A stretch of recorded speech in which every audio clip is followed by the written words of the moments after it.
It's not the time that makes it easier. Mm-hmm. It's with time, it gets easier. And what does that mean, easier? Because not everyone will agree with me. But for me, and I'm speaking about my experience, the easier part is that if I look back at raw grief, the first year, the first 2 years, I'm no longer in that space. I'm no longer crying uncontrollably or being devastated, being in place of depressed myself and having no energy. I'm no longer in that same place. I do still think about my mother. I do still miss her. I do wish she would be here for my 12-year-old to grandmother her.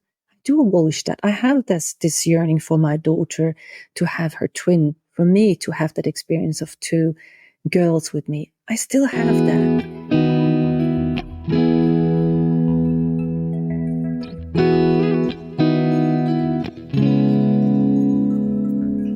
Today on The Beautiful Side of Grief, I am speaking with Nathalie Himmelrich, who is a passionate writer, holistic counsellor, coach, woman, and mother.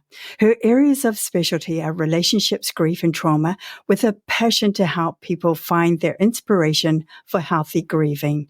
Nathalie is highly sought after in the fields of grief, trauma, and relationships, and has published multiple grief resource books. And that's because she knows grief so well. She experienced the loss of her own daughter, Amaya, and then 4 months later, her mother, who was dealing with depression and with whom she had a close relationship. I feel there will be some immense value to gain from this conversation we have today as we explore the emotional, psychological, and physical aspects of these experiences and how they manifest in our lives, as Nathalie is indeed a treasure with vast wisdom and knowledge. So a very warm welcome Thank to you Nathalie. so much, Helen, for having me. And I can already tell I'm going to love the conversation that I'm going to have with you, because from podcaster to podcaster, I can tell the way you speak to your listener is engaging and taking them on a journey within their story, within their healing story.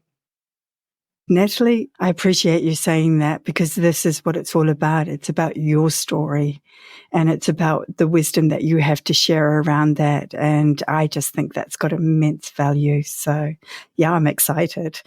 You know what I loved about when I was researching you is what you wrote about who I am on your website. And I'm going to read this out. Behind these titles and image is me, Nathalie, a sensitive human being. I want to be real with you. I don't always look like this, and I can attest to that. I don't always look like this either. Sometimes I look and feel really worn out by the challenges life and death have presented me with.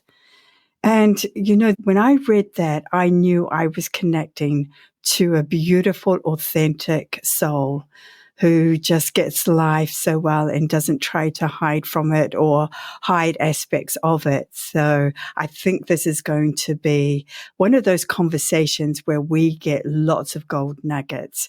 So what I would like to start with is something that we wouldn't know about you, Nathalie. If we read up everything there is on you, what is something that we wouldn't know about you? That's a good question. What would that be?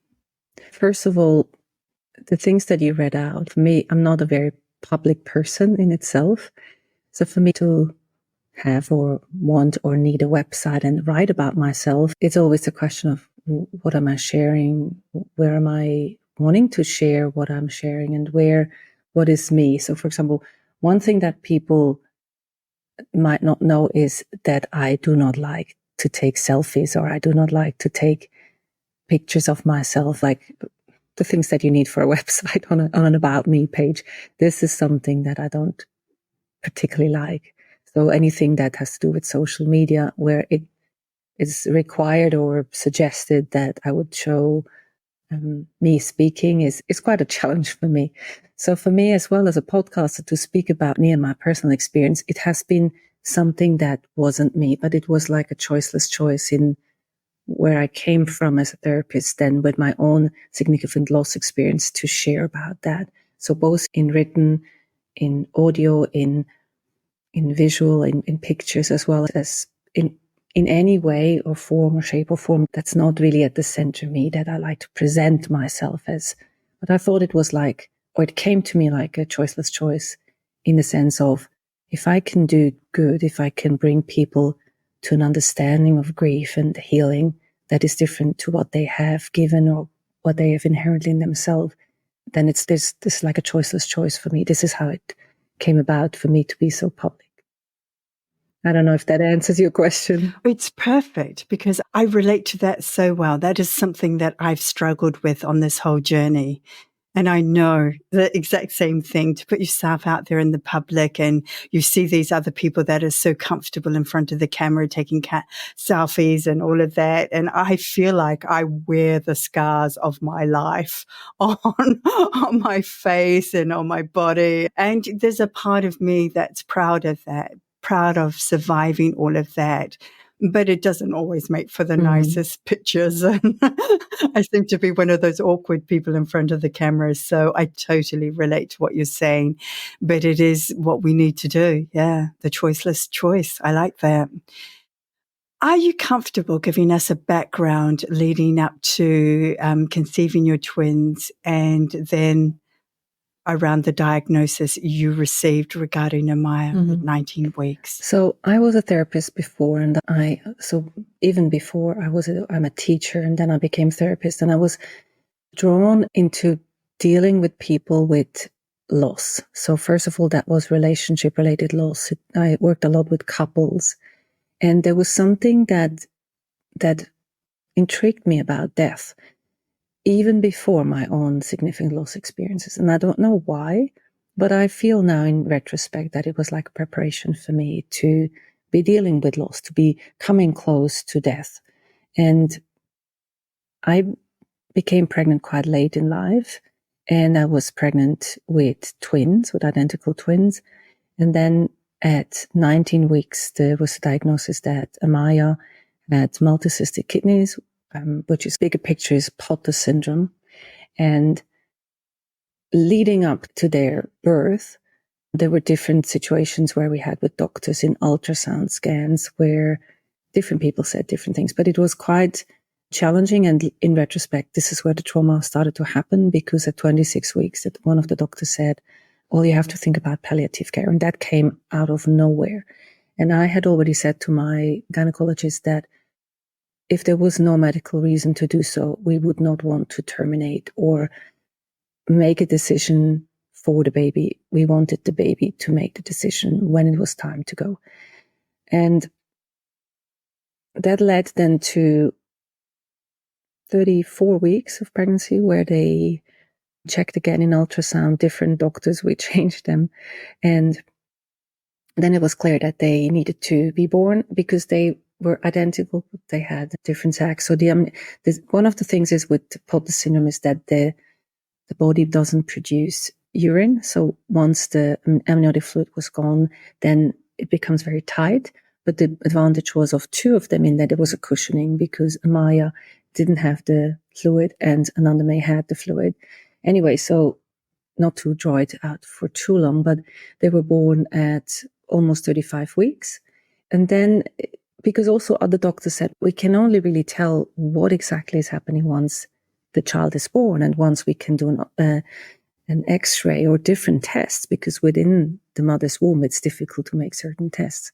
So they were born and came to the NICU, and then they were kept in cribs and they were watched. And then within a few days, it was clear that Amaya's system wasn't producing any pee, so any liquid. And so then the body slowly poisons itself.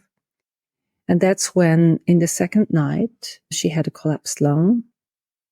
And for us as parents, in communication with the doctors, it became clear that she was giving us a sign that, I have to retract a bit, because with the collapsed lung, if they wouldn't have intervened there and then, she would have died. But they drained the lung, and then, so that was in the middle of the night. And so she survived that, but obviously this was a sign for us that, okay, she's saying, okay, I'm okay to leave. So that's our recollection around it, or our making meaning around that. And then on the third day, we decided to turn off the machines with which she was kept alive. and took quite some time and ritual to facilitate that, what I facilitate with the birth, the entry into this world. We as parents, with the help of the nurses in the NICU, we facilitated the way for her to leave, which was both painfully and traumatic for a mother, for me, as well as in retrospect. And even then, it was extremely beautiful to be. For me, I speak about that as the honor of allowing me to hold my child in my arms as she drew her last breath. And so I could, and now obviously with my analytical mind, I can look back and I can analyze what was happening. There was this joy and this pride of having the twin girls first on me, and then to hold her as she was drawing her last breath, and she was moving and she was looking at me. And maybe these are just movements that a baby at that age does anyway. I don't know, but it was symbolical for me, right? And so for me to be allowed and to be able to be present to her in her passing was an honor that I felt was making so much meaning for me in the intenseness of letting go on of my child from physical reality. That's such a beautiful perspective from what must have been an unimaginably difficult time for you, because you're trying to hold space for both girls. One who you're preparing to say goodbye to and who you did say goodbye to, and then one that you need to nurture. How do you do that? How do you navigate that extremely confusing, difficult time? And I think that's a perfect question, because people who are listening to this probably are at or were in this place where they don't know what to do with this split between grief and joy. And in that moment, I was also inexperienced. I also didn't know how to do that. And I was also feeling devastated and didn't know, how do you do this? Because there is no guideline, there is no rule book as to, okay, look, this is how you do it. Like for breastfeeding, you have breastfeeding lactation consultant that help you. But unless you've come to a place where you find a person that can help you going through these phases, who might have been there before, it's a road that you learn to navigate while you're doing it. But in retrospect, then I can obviously see, what did I do? First of all, I just did it moment by moment, breath by breath, and I had a lot of support. So I look back and I can tell that the only reason why I didn't lose my mind, just as using a broader sense of the term, was because I was given and I searched out people that were there holding my hand and accompanying me all the way through that. So for example, if I retract, I was standing at the immediate crib of my daughter, and there comes a woman standing next to me, and she wasn't dressed in the normal clothes as a NICU nurse. And I thought, who's that person? But I didn't consciously think that. She was just starting to talk to me, and it was soothing. And she then turned out to be this hospital's social worker. And yeah, so right from the beginning, there was someone there who gave me idea. Then the NICU nurse that was assigned to our daughters, or one of them, who helped us in the transitioning period, that's called transitioning period, she was very skilled at what she was doing. This wasn't the first time, obviously, and she was there with us. And then we also had Heartfelt, which is the company that comes, who takes pictures of children who are severely ill or are dying. And I didn't know, but the person who came it was the first time that she took photos of a transitioning period. It's not necessarily common, but we didn't know better. Obviously, we were not experienced, and I just wanted to have photos of my girl. And she came the day before, when she was there before her lungs collapsed, and she came for the transitioning period. So there were people there who somehow were there for us, for me. So I can only speak for myself, but I assume for the father of the babies as well. And so they were like people walking with me through that path that I didn't know what's going to come. I didn't know the terrain. I didn't know anything, but there were people there.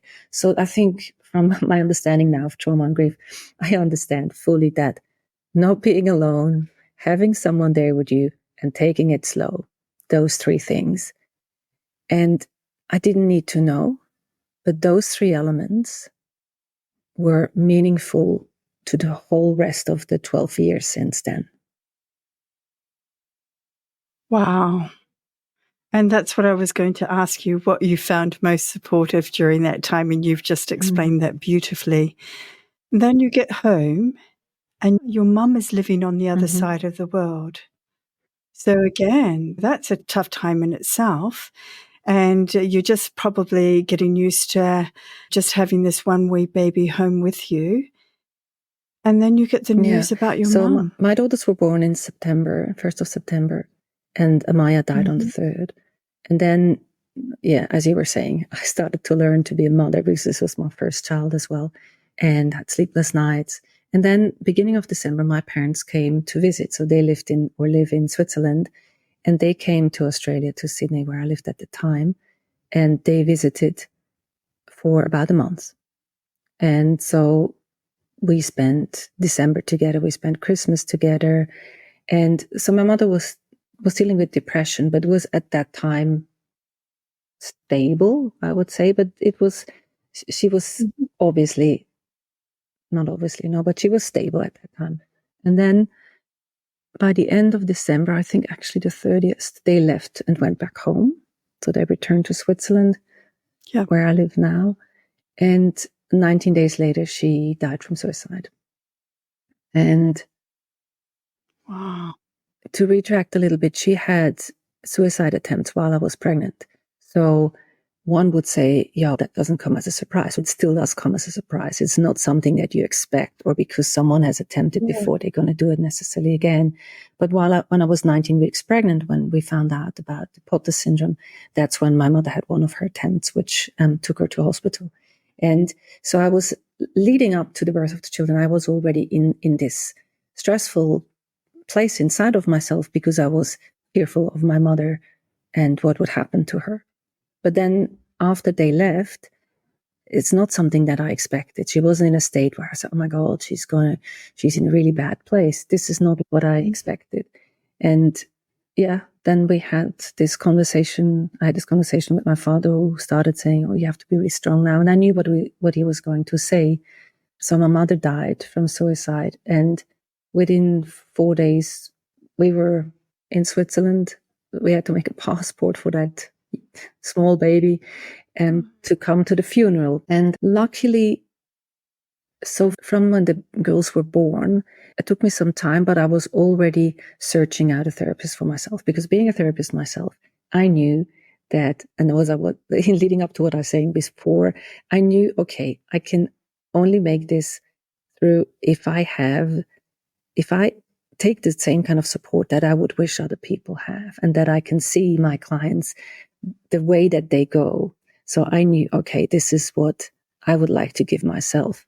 And so at that time, my GP suggested someone to me. And in fact, she wasn't a grief therapist.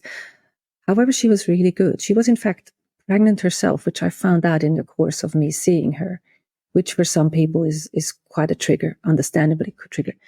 But it's not about whether she was pregnant or whether or not she was a grief therapist. For me, it's a question of, can I relate to that person? I can only find out when I try.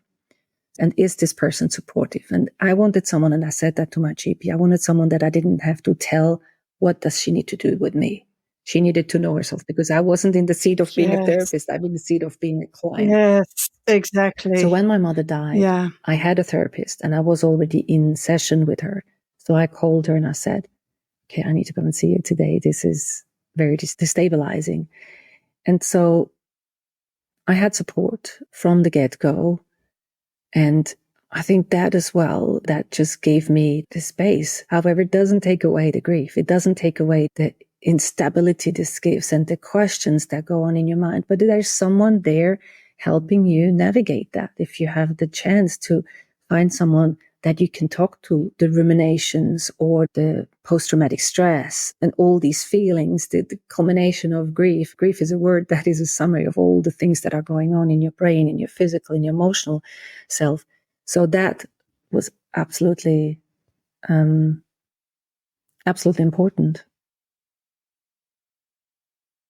As you were speaking, what came into my head was that I remember listening to you talking about your experience, and you mentioned that very few people knew that you had another sister, and your mother never talked about having a miscarriage.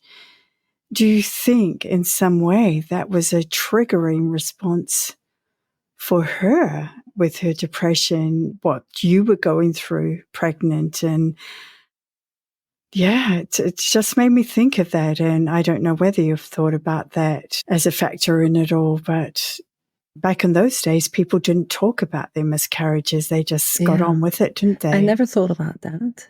I don't know. I wouldn't know. I never thought about it. Obviously, for my mom, this was, even with the distance, this was triggering because she loved babies. She was, even in her depression, she was looking forward to the twins. However, when she had her attempt at 19 weeks, I had a conversation with her and I said to her, how can you even think about doing that?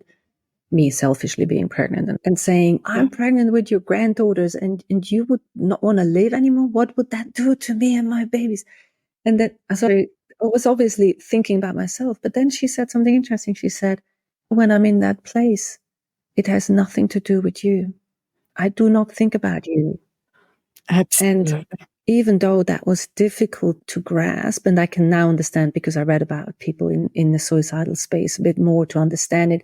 I had knowledge before, but obviously then I'm pregnant. I'm thinking about myself and my mother. So it's personal, not with clients. Yeah. But I understood what she was saying. I understood it in retrospect. When someone is in a place of suicidal ideation to the point of wanting to proceed with that, they are in this tunnel vision. They do not about their loved ones dealing with it because otherwise they couldn't. They are in this low point. They're coming up, so they have a little bit of activation that they can proceed with the suicide, but they're not thinking and taking into consideration what it does to the other people, because otherwise they wouldn't be doing it. They wouldn't be proceeding with the suicide. So from that point of view, what she was saying makes sense. It was about her. It was about her escaping her pain and not about what would it do to my daughters. And something else she said, which is with me to this day, she said, because I said, how do you think I would have grieved and could have handled that? I would have been devastated. And she said, it would be hard at the beginning, but with time, it would get easier. So at the time hearing that, I was furious. She would say that. But now looking back, and in a week, it's going to be 12 years since my mother's suicide. So it's on 19th of January. So looking back with 12 years of experience of living my life post loss of my daughter and my mother, she's right. It's not the time that makes it easier. It's with time, it gets easier. And what does that mean, easier? Because not everyone will agree with me. But for me, and I'm speaking about my experience, the easier part is that if I look back at raw grief, the first 2 years, I'm no longer in that space. I'm no longer crying uncontrollably or being devastated, being in a place of depressed myself and having no energy. I'm no longer in that same place. I do still think about my mother. I do still miss her. I do wish she would be here for my 12-year-old to grandmother her. I do wish that. I have this yearning for my daughter to have her twin, for me to have that experience of 2 girls with me. I still have that. And sometimes there are these places, and I just had that around Christmas, where I, out of no apparent reason, profusely miss my mother, to the point where I had days where I was deeply depressed because my mother isn't here. Now, I personally know the triggers for that, but it wasn't expected. So that doesn't mean that after 12 years, I'm fine or I'm over it or I'm through it. None of this applies, but I have integrated to the point where I can live with it and I can hold myself in a place when I'm grieving, when I'm actively grieving. But there's also many more times where I'm passively grieving. We have to define what is grieving, because I think when we talk about grieving, each person has their own imagination around what it means to them, but we're not talking about what do we systematically talk about it together as a culture. What is grieving if we want to talk about the same experience? So for me, actively grieving is when something is really triggering, when I feel the pain, when I'm maybe emotional about it. That's the active grieving, painful, the sadness and the feelings that go. When I'm passively grieving, it is that my mother will always be my mother. I miss her presence, sometimes more, sometimes it's not in the forefront of my mind, but that's not going to go away, or it doesn't need to go away, because I don't expect that to ever be completed in a way that I do not miss her. Now, this is specific to my mother because it has to do with the relationship that I had with my mother. And it is different to the grief that I might have with someone else dying in my life because the relationship is different. It's not that I expect that every person has the same kind of grieving experience towards their mother, because the relationship will be not the same as me and my mother. I want to draw out on that point a little bit more. Nathalie, let's talk about the different types of loss, because you had loss of people and relationships and significant loss prior to losing your daughter and your mum. They, in some way, were probably preparing you for being able to deal with loss on a certain level. But like you say, they no way compare to your daughter and your mum, so do in they? terms of different kind of losses, so you tell me if I answer your question, but I'm going again to my personal experience. So I've lost people in my life through death, which was grandparents. But in terms of, if we're looking at the loss of a grandparent at the age where their life has come to a place of completion, then through the normal way of living a life, we sort of expect it. Meaning we know, okay, at the end of the life, at the age of wherever you want to say, 60, 70, 80, 90, life is complete in the sense of the body not being able to continue living on. If it is timely, then it has a different connotation than when death is untimely, when it comes unexpected, when it comes through some form of violence to self or to someone else, administered by someone else. And when it's untimely, as in the loss of a child, then it's a completely different scenario. Also, different losses that I haven't spoken about are losses through relationship breakups, or when you lose someone that is not dead, then it's a different kind of loss. And even in that scenario, there's different versions. There's the versions of coming to an agreement together or having some deceit in that. So there's all kinds of variations to that, not without going into all the details, that make the loss specific. But in all of those losses, the one variable is yourself. And that is, how have you been textured by grief in your life? What have you heard? What has been said to you? What have you taken on? What does your culture deem normal or not normal? What are the things that have been played out in your surroundings around that? Not just culturally, not just your family, but the wider circle. And all these information, they texture the variable of the self in relation to grief. That's what the brain takes on as this is what loss should look like. This is what people have said to me. This is what is expected. And we get this information also through series. Anyone listening to this probably watches some kind of TV, movies, or Netflix nowadays. And you see these films and they portray, if you listen with the grief ear, you can hear a lot of connotations that are socially accepted norms or suggestions that are given. Has she gotten over the loss of her husband? Is she dating again? Isn't it time? All these connotations, they feed into that expectation that we bring to grief in ourselves. Have we learned from our surroundings that it's better to be avoided, or strong emotions as a whole are better being avoided? Or is it accepted that we experience the emotions and also show them? That is, these two things are like the cornerstones of that. Or have I been told or said or inexplicably taken on that I shouldn't be talking about, I should be rather avoid it or suppress it? And all of that makes your reaction or someone else's reaction good, expected, or bad, or unusual, or strange even. So you have a very good resource on your website that is free to anybody to access. And that is the Good Grief Support and Healthy Grieving. And it goes through all the different ideas from a person who's supporting the person grieving, as well as the person grieving themselves. And these are the types of things that you talk about in that resource, aren't they? Would you like me to say a little bit more? I would love you to. Supporters or family members of the person that is at the center of the loss. I often had people somehow related who were asking of support, coming to me for support, saying, my sister has lost her child and I don't really know what to say, or I noticed that the relationship isn't as it was before. Can you help?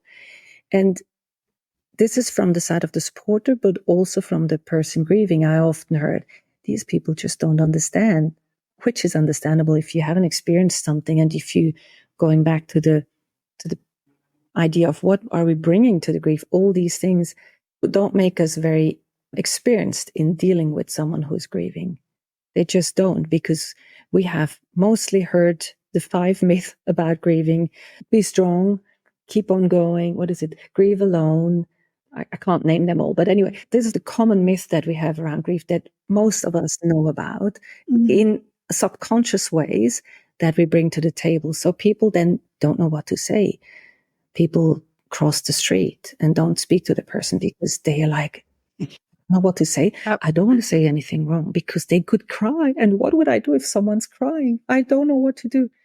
And so I realized that there's this big gap there missing of the support of how to be with someone that is grieving.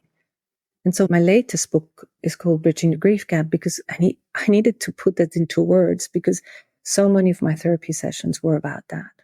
And I wanted to give a resource for people to be able to give to the person in their family that they want to be supported by, or to understand themselves. Okay, this is normal what I'm feeling, because most of the time I spend with clients in sessions about normalizing their experiences, because it's so out of the ordinary of what we experience in normal life that they feel like they're going crazy. This is a phrase that I hear all the time. Like I'm going crazy. Yeah. Yes, it's because you experience something out of the ordinary, but given the circumstances that you're in, this is common. This is normal. It doesn't feel normal, but it is normal given the circumstances.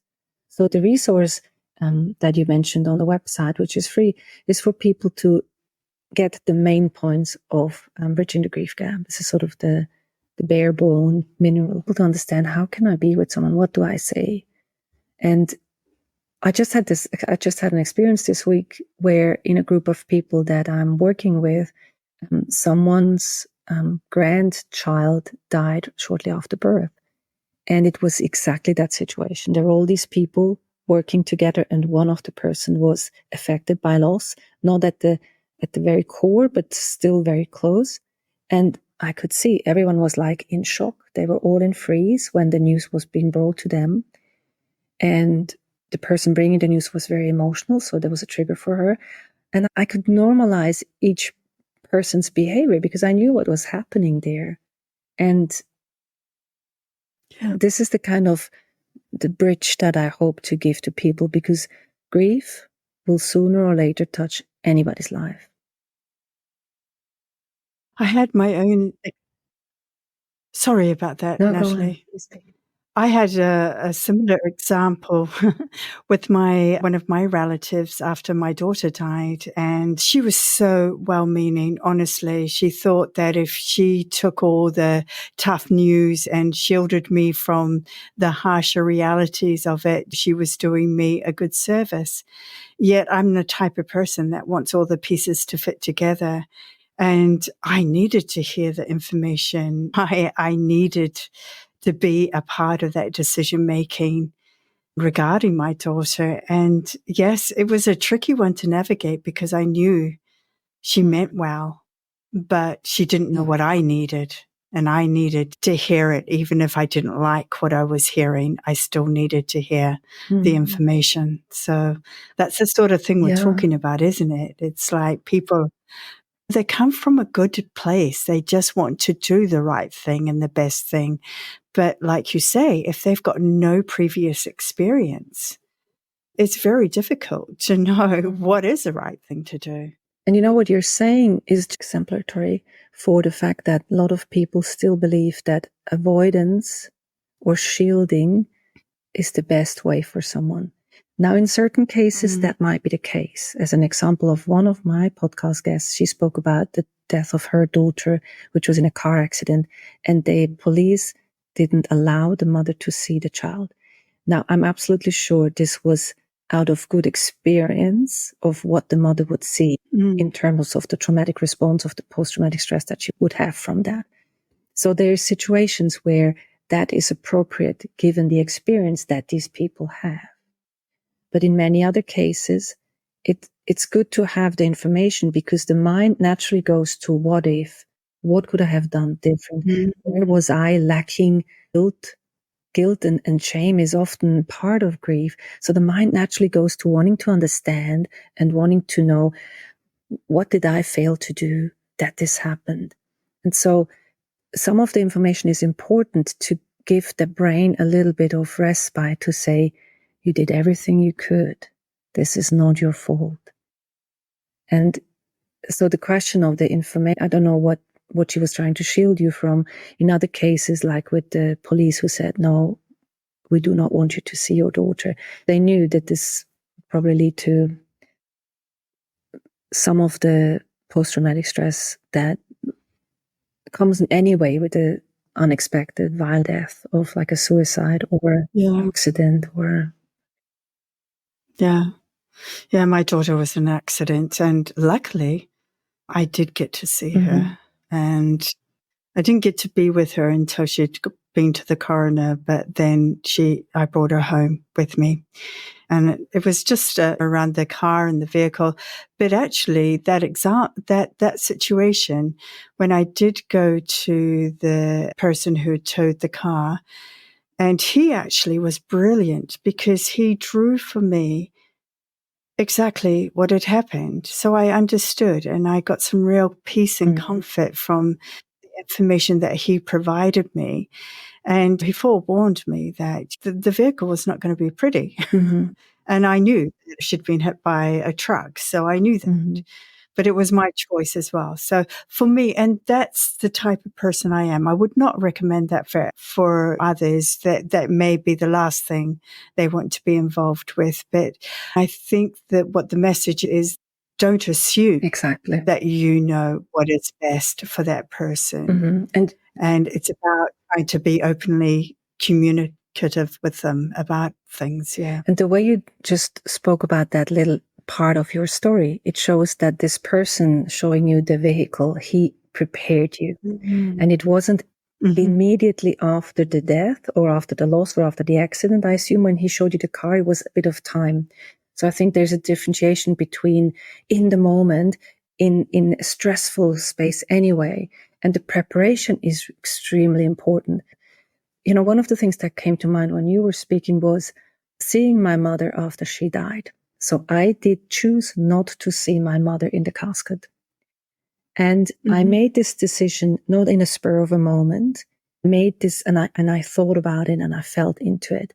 And I had seen my mother 19 days prior, and when she was holding my living daughter. And I have this picture in my mind, and I wanted to be with that. And my dad was trying to convince me, my father was trying to convince me, oh, you should see her, because he had heard that helps the realization of the death.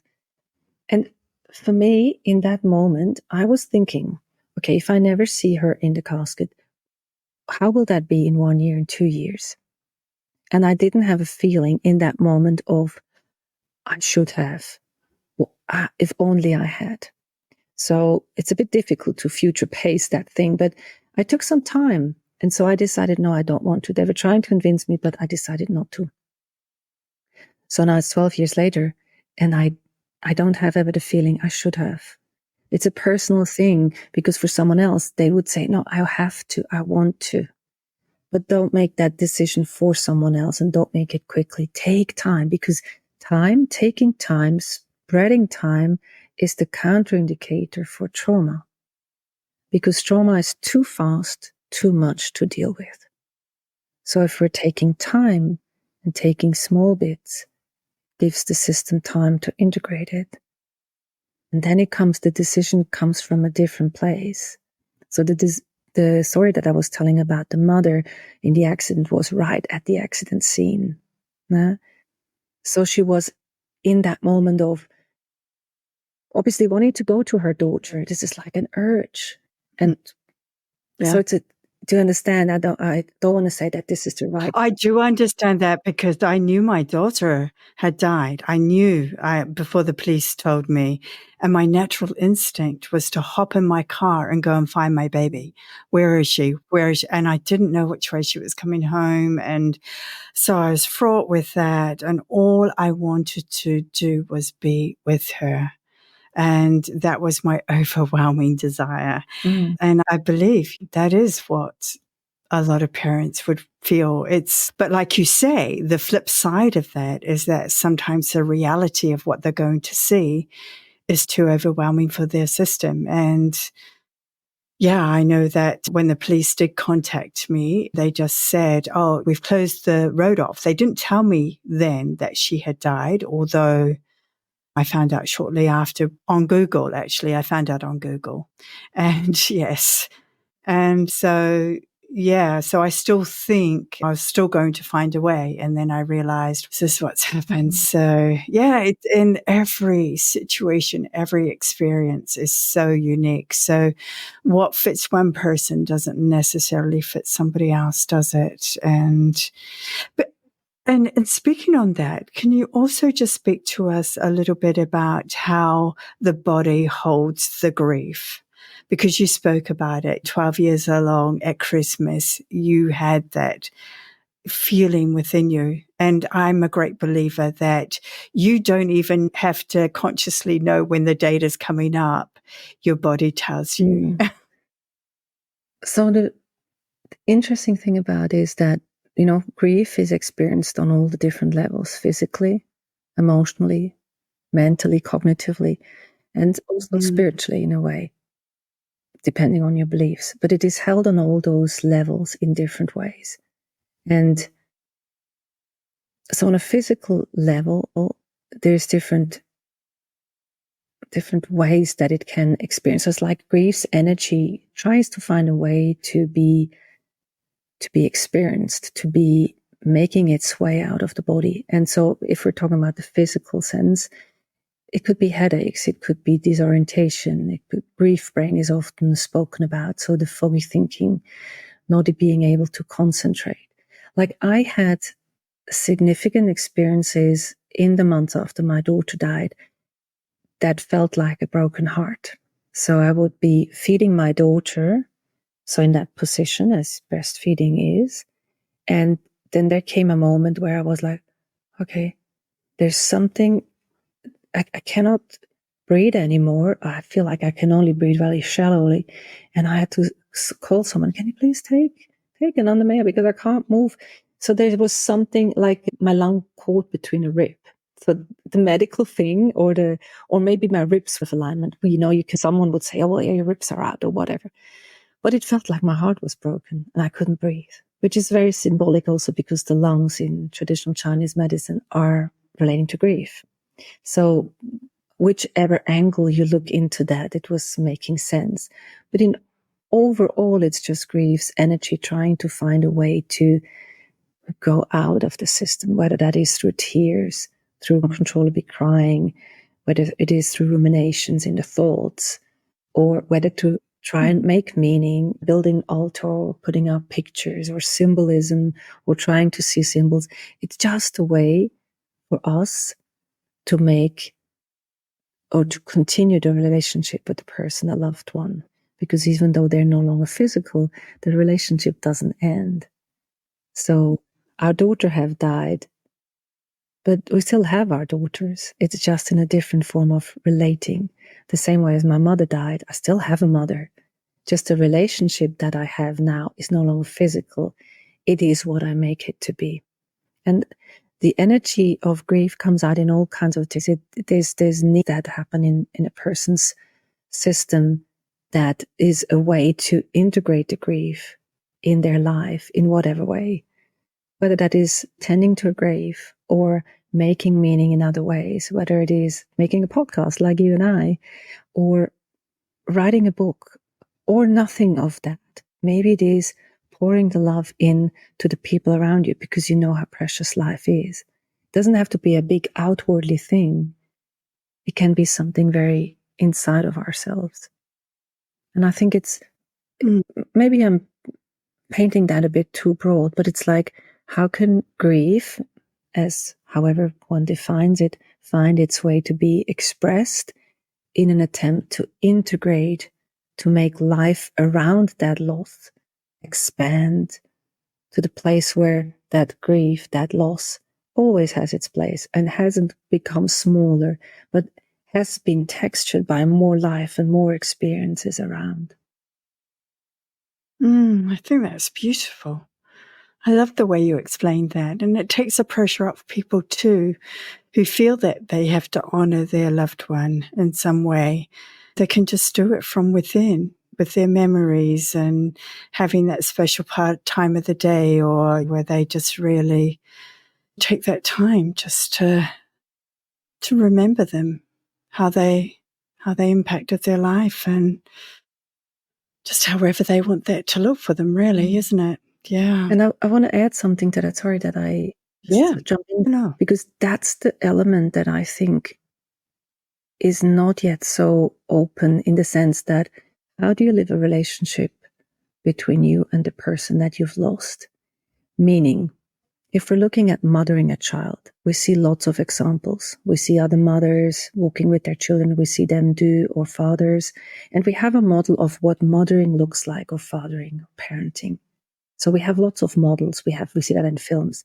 But it's not so common to see a model or ways at which you can continue living a relationship between you and the person that has died. And that needs to be learned. Because if I don't have a lot of models outwardly anyway, that I have been fed all over, it's like, well, okay, I need to learn to live a relationship that I have very little role modeling for, very little example. And so that is something that is as individual as any living physical relationship. So to now live a relationship between a physical being and a non-physical being. And I like the quote that grief is homeless love, meaning that non-physical being is the home for your love, but it's not physical. How do I do that? This is what a big part for me of integrating grief is. How do I continue that? And in what way? Maybe it is writing letters. Maybe it is just having a silent communication, or maybe it is a symbol, whatever it is. But it is that learning to nurture that relationship, because even if we sometimes talk in past tense, my mother was, and we would talk about what she was and what she did, she is still my mother. Her role is never going to be negated just because she died. The same for our daughters.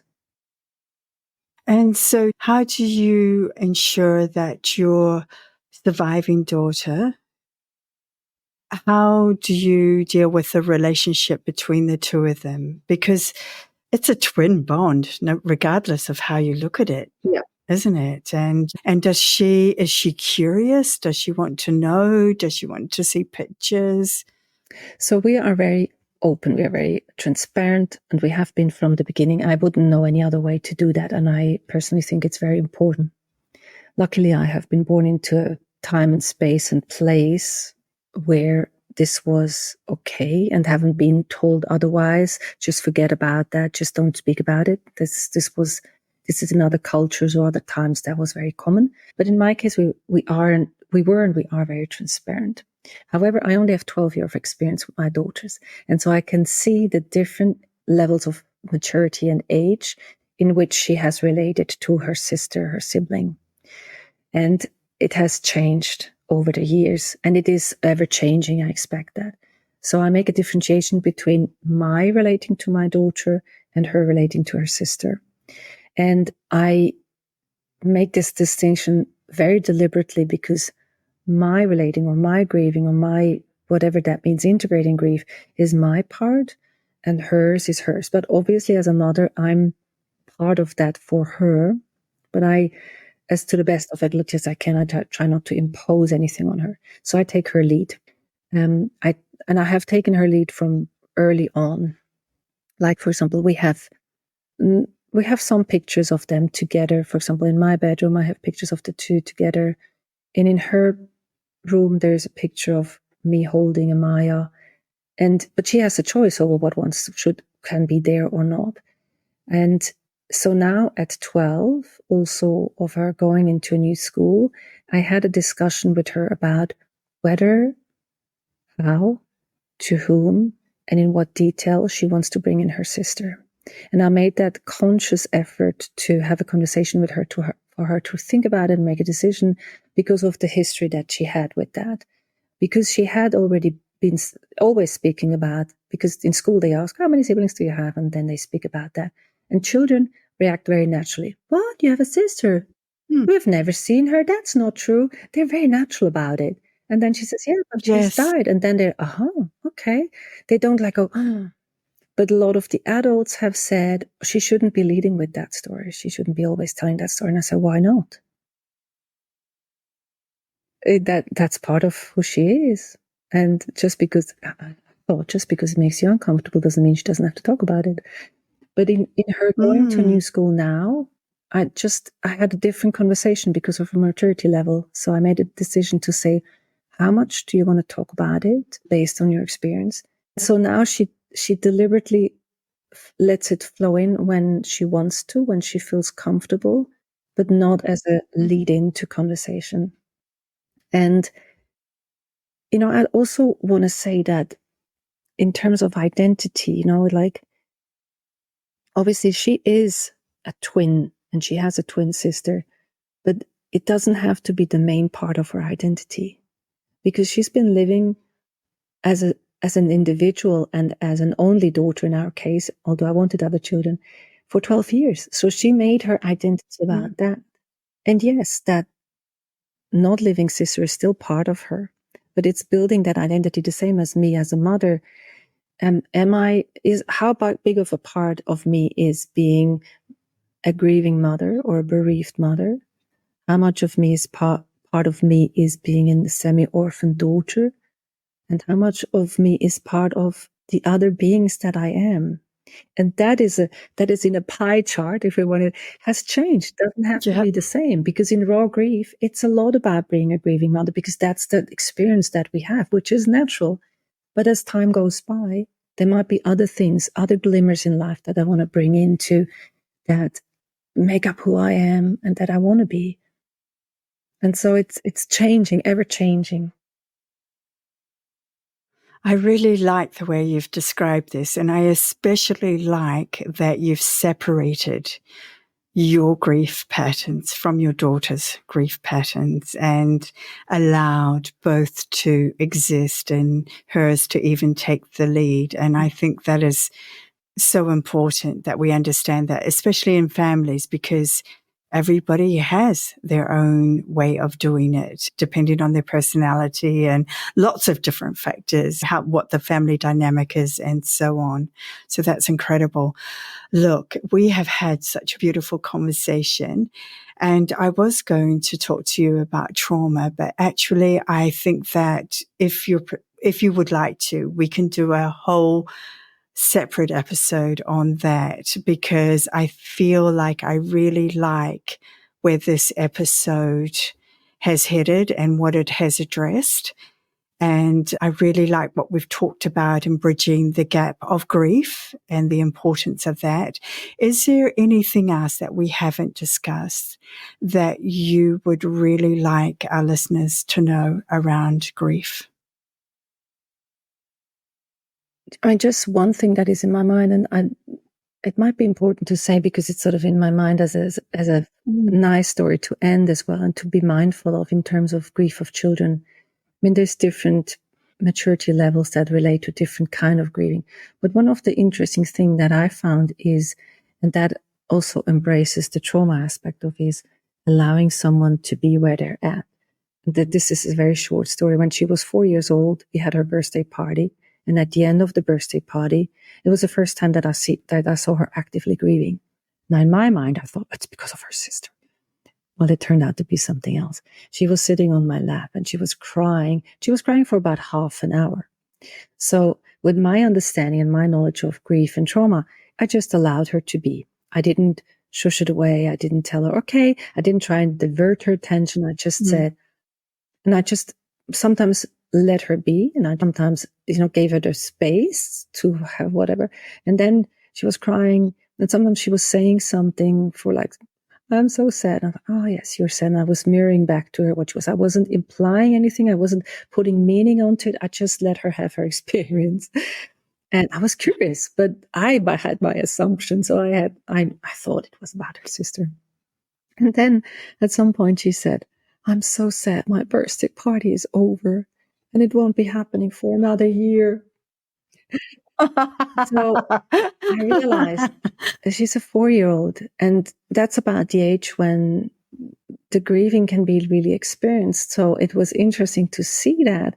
And she was grieving because of herself, because that's also very natural, because they're thinking about themselves at the age of 4.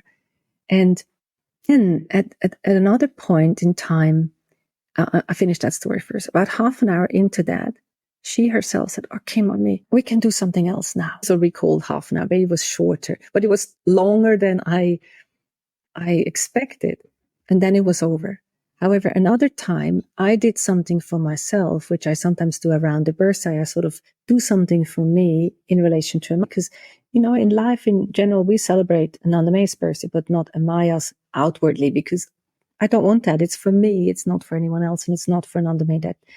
But we do it as a family. We celebrate her birthday. And one year we had balloons, I think, from the birthday. So we put the name of Amaya on it and we let it go into the sky. Not a very good thing to do. Environmentally.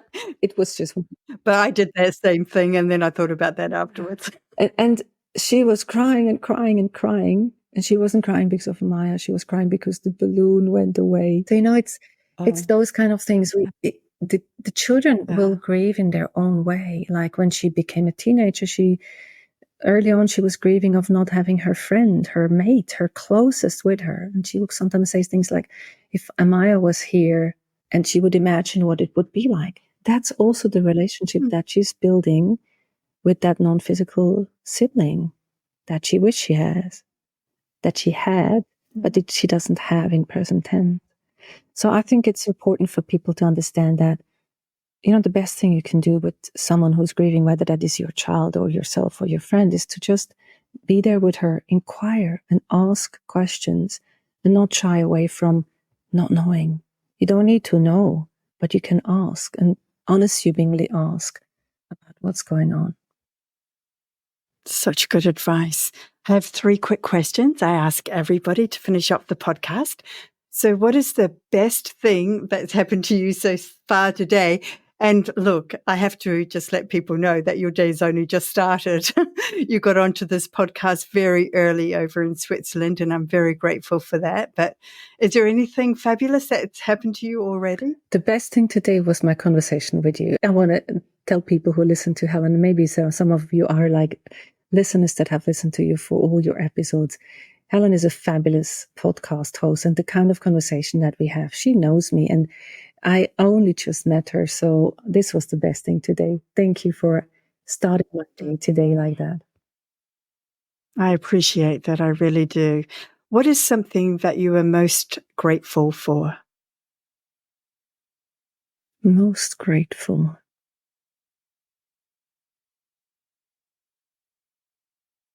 I would say the experience with my daughters, and I say plural because all of them. I'm very grateful to be having all the experiences that relate to my daughters. They are so special, aren't they? They just bring another dimension to your life that you could never possibly imagine until you're right there in it. And yes, and I still feel that with my own daughter. Oh, so special. And when you have moments in your day that are not going so well, and we have an expression here in New Zealand when we say, when things turn to custard, what is your go-to? How do you pivot out of those moments?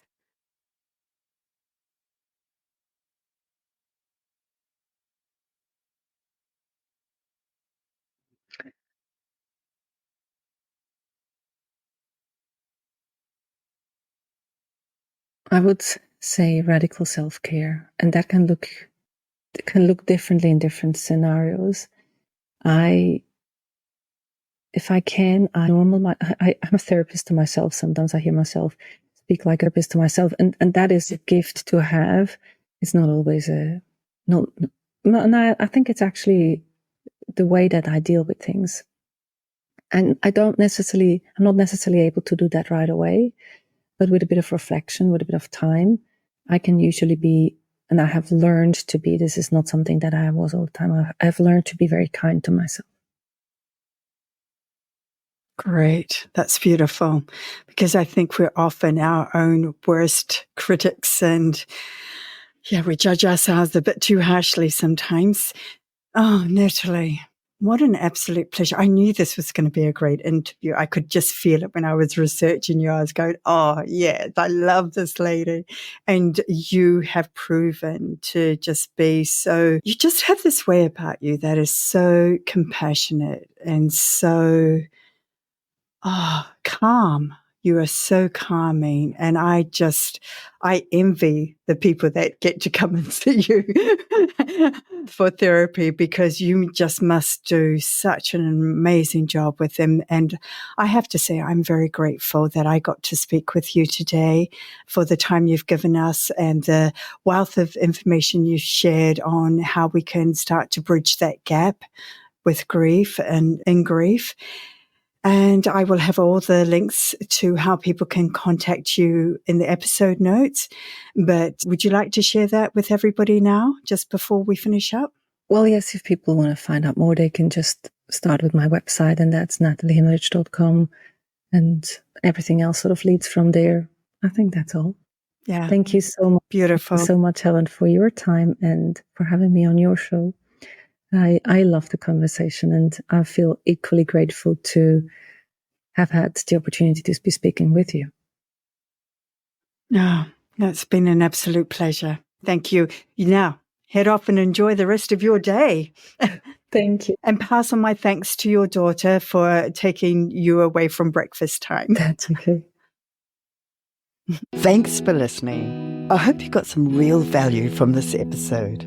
If there's a topic you'd like covered, click on the Beautiful Side of Grief at gmail.com link, or go into the beautifulsideofgrief.com website, where you can also leave a review. To get notified of new episodes, hit the subscribe button. And if you know of somebody who could benefit from this episode, please share. And until next time, please be kind to you and take good care.